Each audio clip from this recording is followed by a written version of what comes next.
আজকে আমি তোমাদেরকে একটা মজার খাবারের কথা বলবো। ঠান্ডা ঠান্ডা এই গরমের মধ্যে ঠান্ডা ঠান্ডা খেতে খুবই মজা।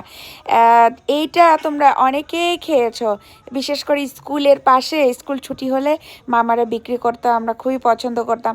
তো মেয়েটা এখানে ফার্স্টে একটা প্লাস্টিকের কাপের মধ্যে তেঁতুল গোলা মানে চারিদিকে মাখাই নিল।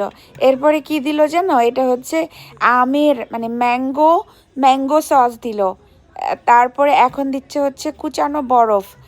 এই যে দেখো কত বরফ দিচ্ছে, ওখানে একটা মেশিন আছে উপরে, ওই মেশিনে বড় বড় আইসের টুকরাকে একদম গুঁড়ায় গুঁড়া গুঁড়া চিনির মতো গুঁড়া করে এই যে কাপের মধ্যে নিয়ে নিল।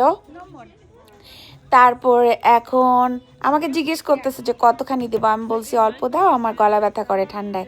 দেখো কি সুন্দর দেখা যাচ্ছে।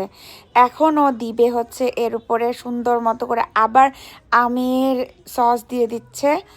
দেওয়ার পরে দেখো কি সুন্দর লাগছে খাবারটা। মেয়েটার হাত কি সুন্দর, মেয়েটাও কত সুন্দর দেখতে। ও আমেরিকাতে বসে একটা রেস্টুরেন্টে জব করে।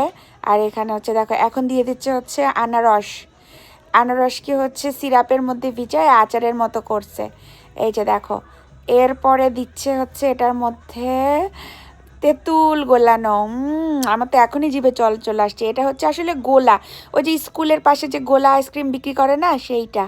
তোমরা নিশ্চয়ই অনেকেই পছন্দ করো, এটা লাল নীল অনেক কালারের হয়, তো আমি একটু ডিফারেন্ট খেতে চাইছি। তো আমেরিকার এমন মজার খাবার দেখতে আমাকে সাবস্ক্রাইব করো প্লিজ।